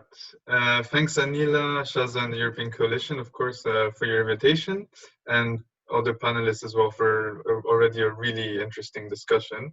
I'm Victor. I'm part of the EU Policy and Advocacy team here in Brussels at the International Rescue Committee, where our work is informed by our global humanitarian experience. We work with crisis-affected people in more than 40 countries around the world, helping them not only to survive, but importantly, and this is a point I'll highlight, to recover and gain control over their futures.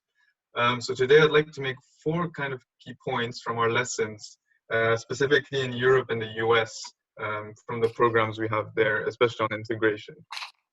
So first of all, we know from our experience that refugees, asylum seekers can make really important contributions to European societies and economies. And we've seen this obviously with the COVID response as well. We're also encouraged that the European Commission has actually repeatedly acknowledged this recently. From our work in the US, we have evidence, for example, that when refugees are supported in accessing the labor market immediately upon their arrival, their contribution far exceeds the costs of actually welcoming them in the long term. We also know that from our research, closing pay gaps and removing barriers for refugee men, but especially women, in Turkey, Uganda, Lebanon, Jordan, Germany, and the US could boost overall GDP by $53 billion, and Germany alone by $14 billion. So, I mean, the benefits are immense, and the potential is as well. But obviously, this goes beyond the purely financial. We know that from our experience with refugee women in Germany, women who work have cited increased family resources and resilience, being able to serve as a role model to children, and obviously to contribute to society and their communities generally. As part of the COVID-19 response, I mean, I'm sure we've all seen the amazing work that many migrants and refugees around the world have done to help the response. They've volunteered to help neighbors in need. Refugee restaurant owners have donated meals. Entrepreneurs offer their time to make face masks. So, and at the same time, in many European countries, migrant workers, including refugees, asylum seekers, have been given the chance, but have also, I mean, stepped up to fill critical labor shortages, right, in healthcare, service, food, agricultural sectors, even at significant personal risk. But secondly, and this is the second lesson I'd like to highlight, from our experience in integration programming in Germany and Greece, we know that also those potential contributions are being significantly underutilized due to persistent barriers to accessing work, both predating, but also that we've seen during this crisis. So this is a mix of structural issues such as bureaucratic complexities in Germany or high national employment rates in Greece.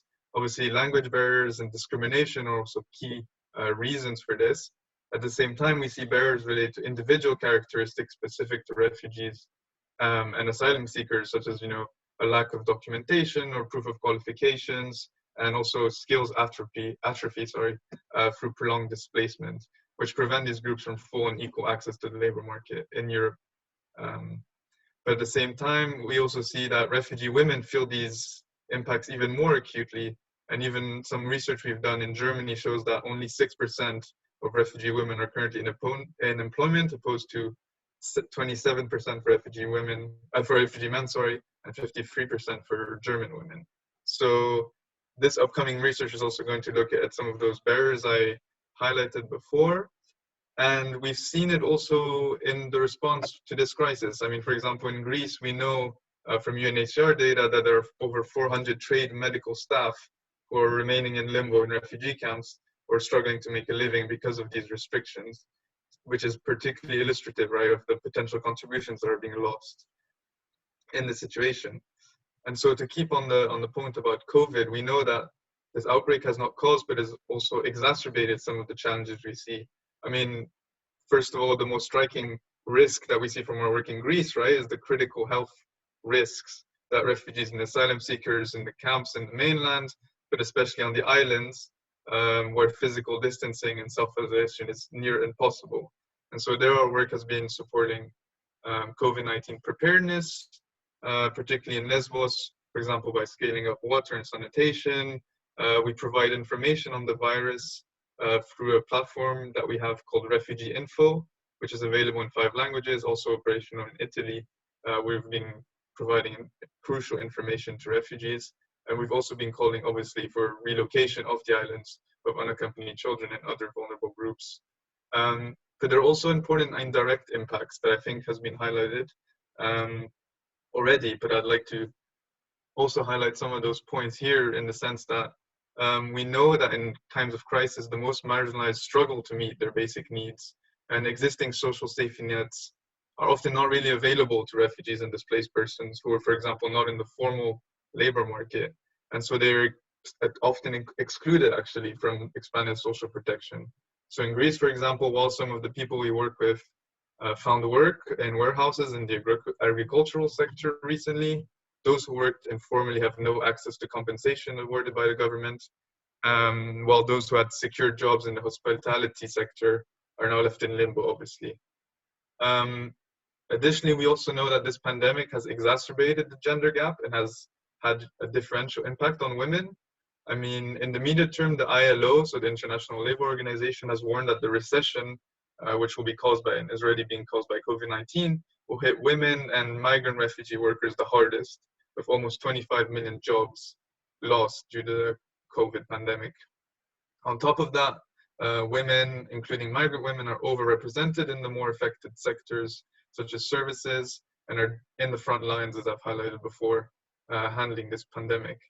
And lastly, as has already been highlighted in past interventions, our staff, whether it's in the US, in Greece, in Germany, have also noted an increase in domestic and gender-based violence rates, and in various other stress factors in the home, which could be characterized as a pandemic in itself, essentially.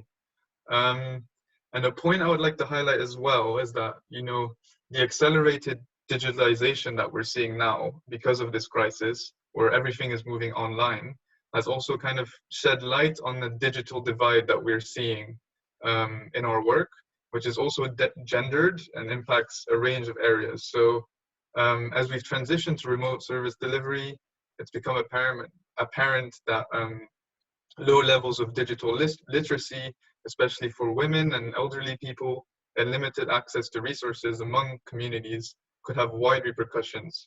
And so obviously, while this is a spectrum, and in some of our other projects where we have younger business-oriented people, in Greece, for example, we will support them with their businesses.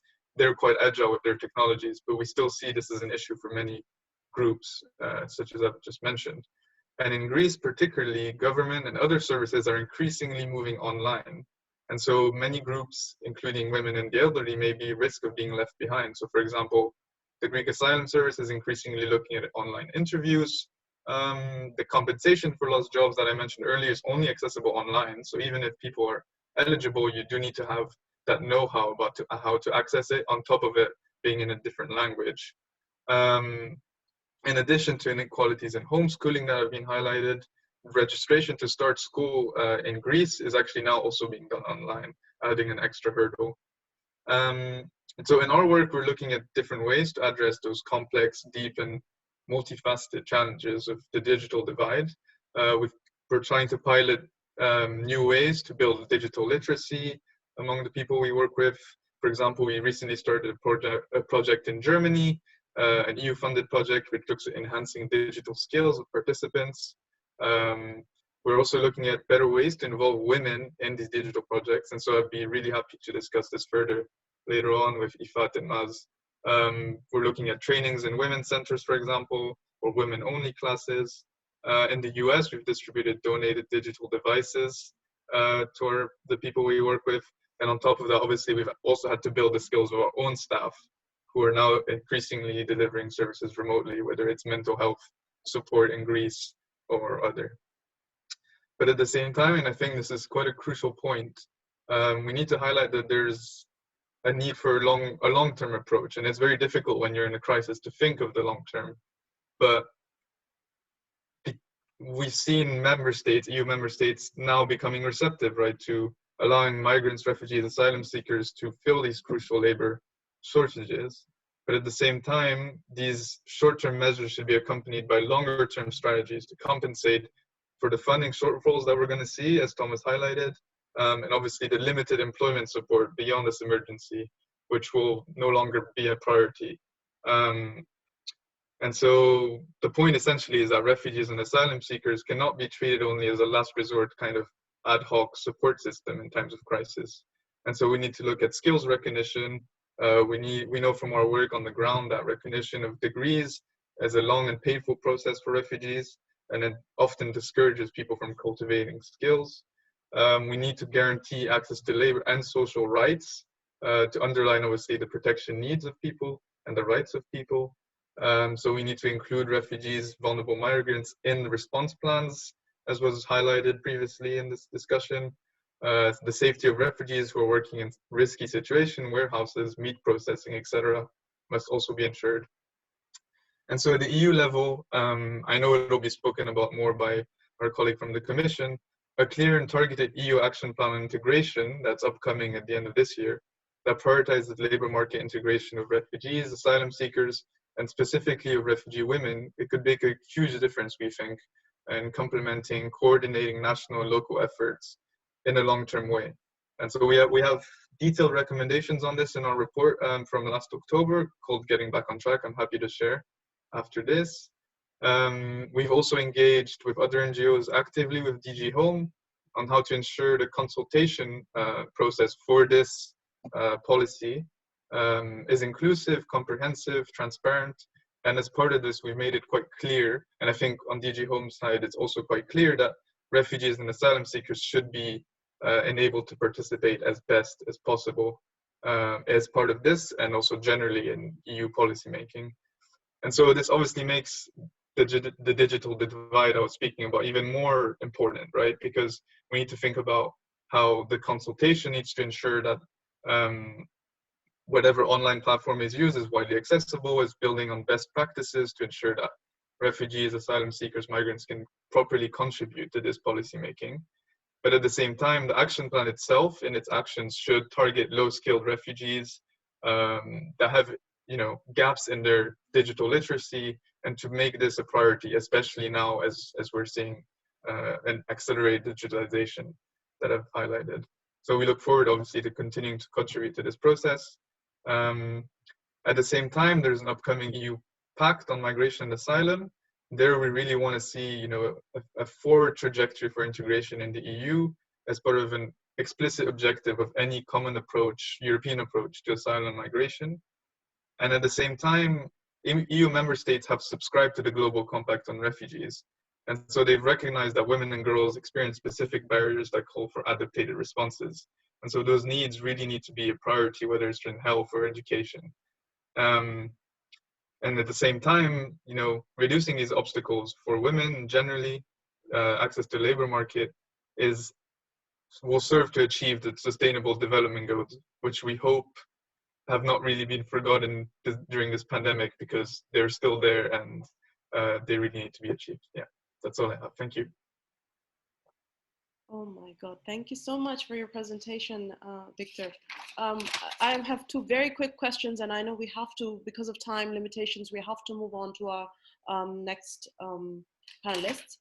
It was good for me to hear personally that digital literacy is a priority now with organizations like IRC.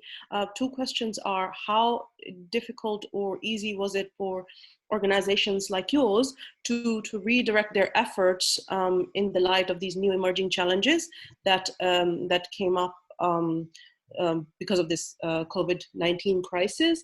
And secondly, you spoke about digital skills and the digital skills gap. And I have to say here, one of the challenges that I've seen in the projects that I'm involved is also the actual access to technology itself, because skills come after. If they do not have access to technology to have those, what are they going to do with the skills? Did you also have faced similar challenge whilst working with those groups? Great, thank you. In terms of how difficult it was to redirect efforts, I think it was difficult for everyone, even including our staff.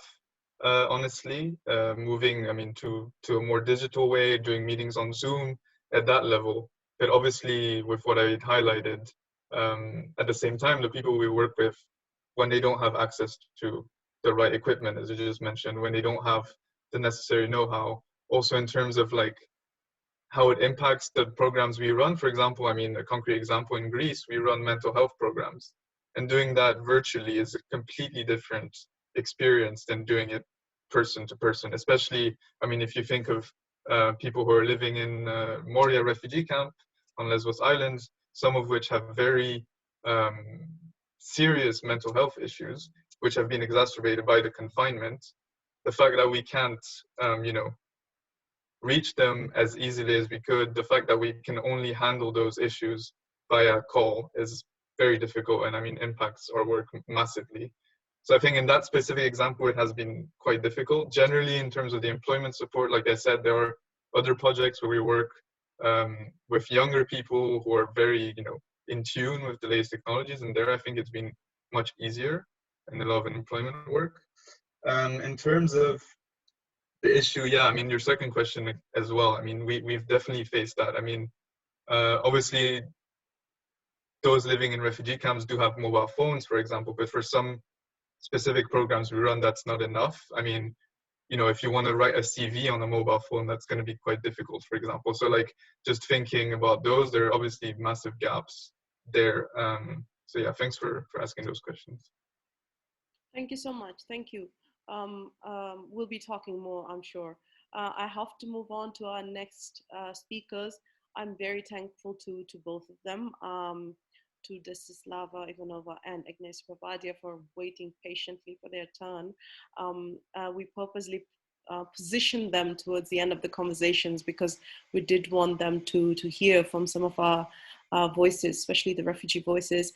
I would like to now invite our speaker from UNHCR Brussels, Ms. Desislava Ivanova, who's going to be talking about the protection element. Please, Ms. Ivanova. Is she unmuted? Hello? Thank you very much. Hello, do you hear me? Yep, now we can. Hi, okay, good. Very good to see all of you. With most of you, we know each other in person. It's really great to see you again. But those haven't, very interesting to follow the discussion, and I hope the issues after this. Obviously, have time. Just to, I have two colleagues from UNHCR who are also online listening in. They're also called Desi in the chat, but to assure you, not three, just me. of the time, I'm going to just mark a few points that I think are very important and leave, of course, some time for the final speaker. So inclusion of persons of concern has been highlighted by all participants so far. And for us, this is one of the priorities as well when it comes to the COVID response. We have been concerned on the way that the COVID situation has been unfolding throughout all communities. And of course, with the refugees and asylum seekers and forcibly displaced in general, the communities that we have to protect are the most vulnerable. And that sense, we have tried from the beginning to make sure that we're clear on message that we're here to stay and to deliver. And we're trying in every way we can support the national prevention and response efforts. We have developed numerous amounts of advocacy documents and other resources which are available on the public web page, for which I'm happy to send a link afterwards. For example, we have developed the 5 key protection messages on the COVID crisis already in March, as well as some practical recommendations and good practices to address protection concerns in the context of the COVID pandemic, which are directed to states and give some idea how asylum procedure could be continued, because indeed this is one of our top priorities to ensure that there is a continued access to asylum despite the difficult situation. Another key message is that even where a state has closed its borders, the reception of asylum seekers and the processing of asylum claims needs to continue and needs to prioritize the most vulnerable. We have spoken against restrictions on freedom of movement, which are arbitrary or discriminatory. And also we have maintained that restrictions on the exercise of rights should not be kept for longer than what is necessary. Finally, us, and this is also what I started with, the most important thing is the participatory approach. The most important thing is to make sure that persons of concern are included in national responses. This has also been one of the main focuses in our work in Europe. Here, refugee networks in Europe, I mean, have been crucial in the development and dissemination of prevention and hygiene messages. We have had a lot of instances where refugee volunteers have supported outreach to the most vulnerable and are filling gaps in service provision created by the spread of the virus. We have been trying to, of course, communicate with authorities, with states, to make sure that they include effectively persons in concern in national responses.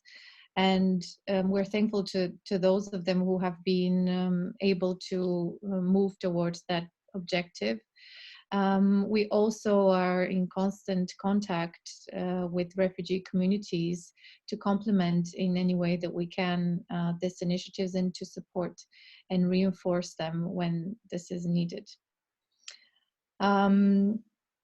What we see as our role in this situation is to act as an entry point or a bridge with local authorities and municipalities, because we know that it can be difficult for refugee leaders and refugee-led organizations to get in touch with the authorities of the states. And this is where we are striving to support, and we are striving to develop this dialogue. And ideally, we would back and connection of this sort has been made, or continue to support if needs be. But of course, building refugees agency is one of our top priorities. Of course, we are concerned of the socioeconomic impact of COVID. Enough has been said already by speakers before me, so I'll not go into detail, but everything that Victor mentioned when it comes to the impact on women in particular, or other categories and we try to whenever we can in all dialogues that we have with authorities in different states. We'll be very happy to hear a bit more from you on the challenges that are faced, and this is why this dialogue has been very useful for me, and I believe for my colleagues as well. And we're really looking forward to staying more connected and continuing the discussions, and maybe along with those general terms which have been discussed in this conference, it would be good if we continue to have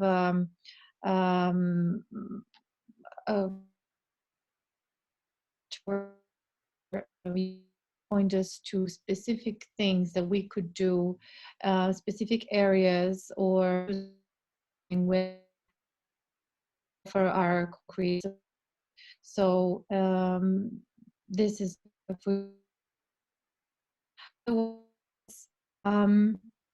what more can I say on the situation in Europe? As you know,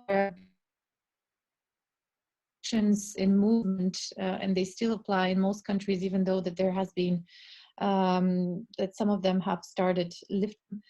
And then access to territory has been limited. Closures have been entry bans for foreigners, with few exceptions. So the right to asylum, access to asylum, has been made difficult. And these are all of our concerns. We're trying to work with authorities to help in any way that we can in this situation. We're also engaging quite a lot here in Brussels with EU institutions. We are, for example, preparing 5 key calls to the EU in the response.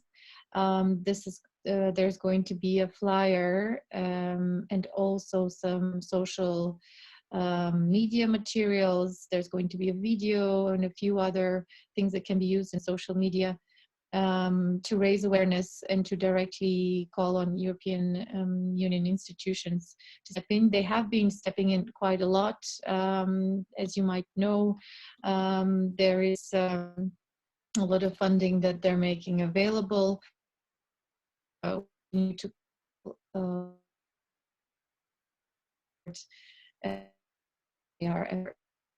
leave it here just in case you have some questions before we move on to the next speaker, conscious of the time.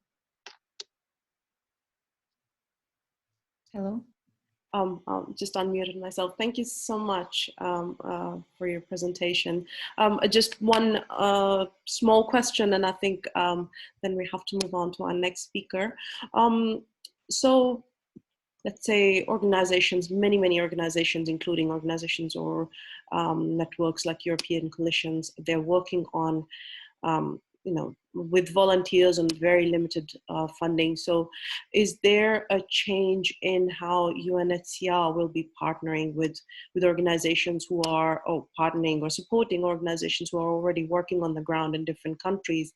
If you could just briefly tell us a bit about that.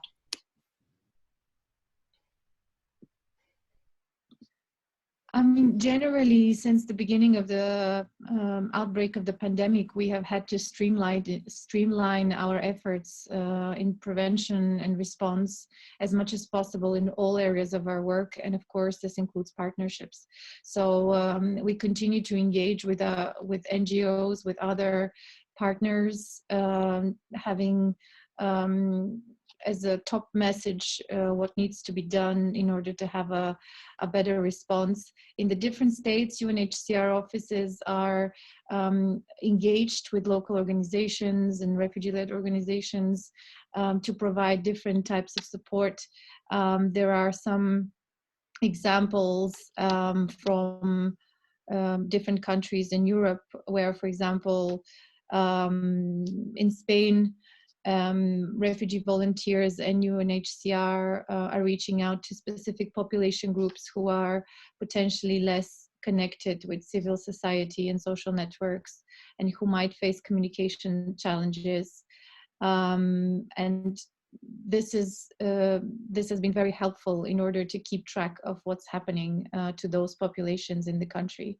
In the Netherlands, for example, there has been, and I know we have a speaker from the Netherlands, so this might be useful for you to know that a coalition of refugee-led organizations, the Refugee Corona Action Committee, has set up a help desk to respond to questions on COVID. In Malta and Cyprus, refugee representatives and outreach volunteers act as the interface between UNHCR and communities of concern.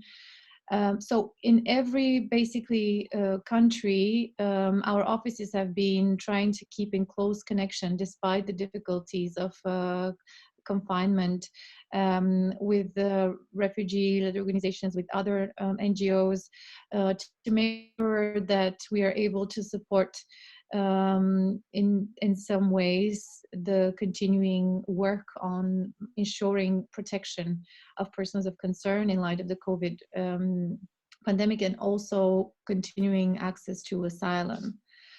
There's been a lot of development of IT materials such as applications and websites, for example, which are also giving information in real time to refugees. And our websites include links to those platforms, and so refugees can find useful information in different languages there. Thank you so much. Thank you. I'm going to have to stop you here. I'm sorry, and move on to our next panelists. I know that there were questions in the chat. If you could please go through them and feel free to respond in the chat, please. We won't have time to include them, but we will be including them in our final report from this roundtable. So please keep an eye out for that. I would like to now invite Ms. Agnieszka Papadia now.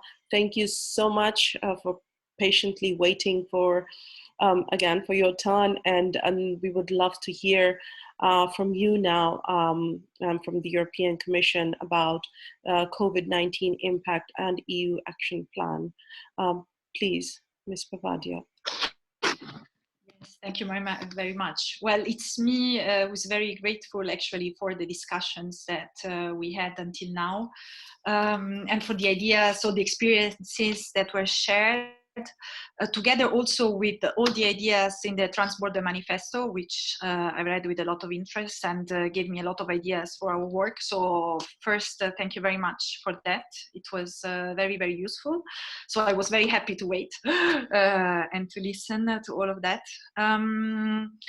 So what I would like to say is first, maybe to focus on what the European Commission is doing as response to the crisis, the COVID-19 crisis, in relation to migrants, of course, and refugees, and then dedicate a bit more time to the long term and the perspective for the future, because I think if we need to respond to a crisis, this is clear, but then the real challenge will be in the recovery to make sure that this is really inclusive and not exclusive. So I think there it's where we really need to focus our efforts and what we are trying to do and to plan right now. So for the response to the crisis, I will just give you a couple of examples. But what is important for me to say is that at the Commission, we are very aware of all the challenges that there are on the ground for refugees and also for other groups of migrants. Our commissioner, Ylva Johansson, is very, very active on that. She's meeting with different organizations to try to understand what the Commission can do, because of course we have to see what is possible to do from our side. So we are really trying to put in place everything we can. Just to give you a couple of examples of what has been done in the last weeks. One example I would like to give is on the challenge that some asylum seekers are facing because the asylum procedures are slower than usual. It was also mentioned. Plus, there are also some problems and delays with resettlement. So the Commission has issued some guidance to ensure that the procedures can continue and that especially the rights to asylum is ensured. So this was one of the first responses of the Commission, to make really sure that the right of the asylum is maintained and ensured. Then the Commission is also coordinating the work to relocate 1,600 unaccompanied children from Greece, from the islands, to different EU countries. The first have already arrived in Germany and in Luxembourg, and the work is on track also with for the relocation of the others to in total to 10 countries in the EU. And then the Commission is also working with the Greek authorities to ensure that vulnerable migrants are also taken away from the camps in the islands where the situation is the most critical. And then we are also working with the EU countries on resettlement to help the EU countries to see how they could continue the resettlement, even in this difficult situation. So we are trying to see what possibilities there are and to support them as much as we can. So these are just some examples. Of course, there is a lot of work that the Commission is doing to help people who lose their jobs, and this is valid for refugees, for EU citizens, for everybody. So of course this is a big part of the work the Commission is working on that will benefit also refugees and other migrants, but this is an effort for the whole population. But as I said, our focus also now is also to think about the recovery. How can we make sure that this is inclusive? How can we use this opportunity to make our society more inclusive? Because we see, and this was mentioned today also, that there are different initiatives on the ground that are happening where communities are helping each other within a community. The cohesion within the community is stronger. But of course, there are also risks that on the long term, this cohesion that is created in the moment of crisis cannot last when the crisis is too long. So we really need to be careful that this doesn't transform in competition between different groups. So what we are planning to do is to launch by the end of the year a new EU action plan on integration and inclusion. This will cover very different areas that are linked to inclusion, and this is why I was particularly thankful for the recommendation that you made, because many of these areas are areas we will work on, so it's very useful to hear that. And what is very important to us is to build this action plan on the basis of a real big consultation. So we are, of course, this is a bit more difficult now in this situation than we had foreseen. So we are exploring our possible ways, but for sure there will be a large online consultation where everybody can contribute. And I count on you also to disseminate this as much as possible among refugee and other migrant communities to make sure that we have the responses from the people that are the most affected by our policies. So there I really count on your help. As soon as this is out, I will inform you, of course, because we really want to build actions that are the ones that are really needed, and also build on things that are already happening. If there is something that is very successful in a city, in a country, we don't want to invent the wheel. We want to use that and to transfer it to other countries. So any experience that you have in this sense will be very, very useful.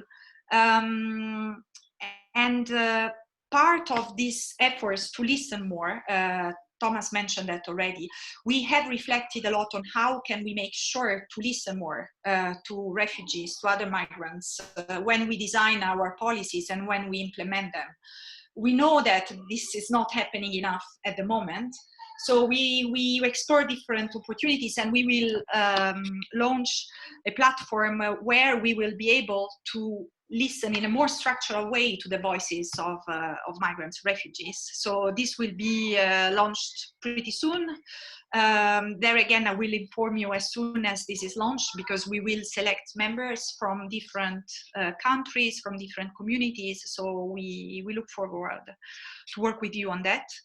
But this is clear that from now on, the Commission will listen much more to the voices of migrants and refugees when we design our policies and when we implement them at EU level. So this is a change that is happening and will happen for sure. So we are just defining the exact form that this will have.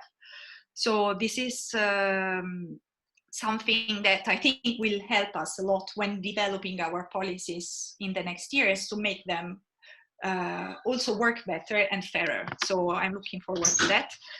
And then, sorry, my child has just entered the room.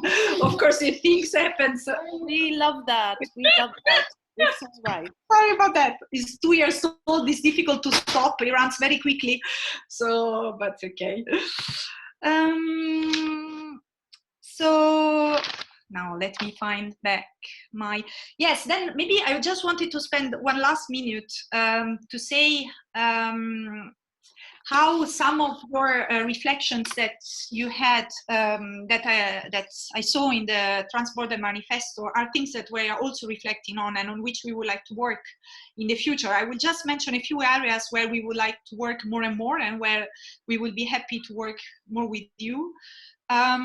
So this was mentioned today also several times, the importance of recognizing the skills of refugees to make sure that they can work in jobs that correspond to their skills. And we know this is still very difficult. I mean, there are good ideas in some countries, but overall we see a lot of difficulties in that. And we want to work closer also with the private sector, with the companies, with businesses, to make sure that they also are more open and to work with them to find a way to facilitate this recognition of skills. Then the access to a level of education, this was also mentioned today, this is also a priority for us.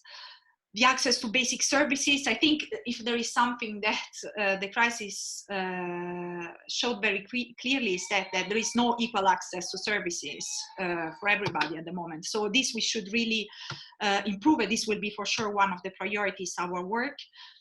And also to support more what happens at the grassroots level, at the community level. I mean, sometimes we feel very far from what happens on the ground. So we think is much more effective if we support what's happening really on the ground, the people that are working there, who are the ones who know best what is helpful. So for sure, we will continue to support that and support it that even more in the future.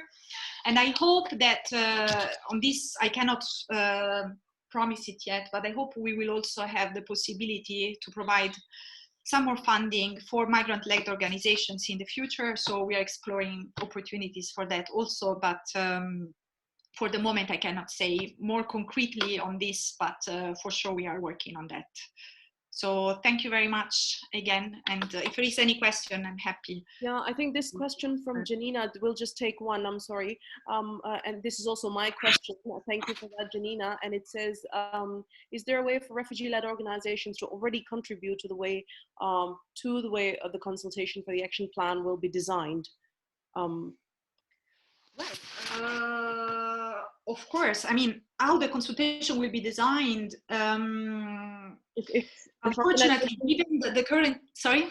If organizations, if there's a way to for the organizations to already support with the design part as well. Yes. Well, the problem is that we are a bit limited in the design in the sense that we had planned a series of meetings, including with migrants-led organizations, but now because of the COVID situation, we had to limit the number of meetings that we will be able to do, because of course we can have online meetings, but sometimes it's not so easy to have meaningful discussions. I have to say today we managed, so I'm quite optimistic, and we should use this example. And for sure, we can also organize another meeting specifically on that. We would be very happy to do that, another online meeting. But for the moment, what we thought is to focus on this online consultation, which is open to everybody, where everybody can contribute. So we thought this is a way to reach as many people as possible. But of course, there is also the option to just contact us directly and send us any input you may have. I mean, we are very open to that. And again, I mean, maybe we could also, if you're interested, organize a meeting specifically on that together to have some more concrete inputs to this action plan and to the work that we can do. This would be, for us, it would be very helpful. And on the design of the consultation, as I said, for the moment, we are focusing on this online meeting. We had already very interesting inputs from some organizations on the consultations that we have put into our ways of in the questions we are planning to do for this online consultation.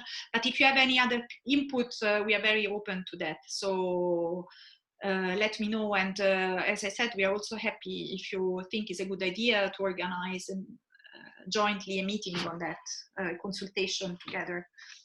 Thank you so much. This conversation was so interesting. We went 10 minutes over, but I'm so glad that this there's been so many interesting conversations and discussions, and I can already see that there'll be a lot of future collaborations coming out of this too. I would like to take this opportunity to thank you all the participants and especially all the esteemed panelists who have joined us today. I'm sorry, Anila, are you there? Because yes, I am here. I'm going to be inviting you now for closing remarks. I'm really sorry that we cannot take more questions or feedback from the participants, but I'm sure that we will continue this discussion via email, on social media. Please join the Facebook page of European Coalition, and I think, let me just give the stage now to Anila for closing remarks. And I will have one final thing to say after that. Okay, thank you, Ifat. So I'm feeling so excited and overwhelmed by hearing all of you, and I don't know how to conclude my remarks because there are so many things which I really want to say, and really want to say thank you to all of you.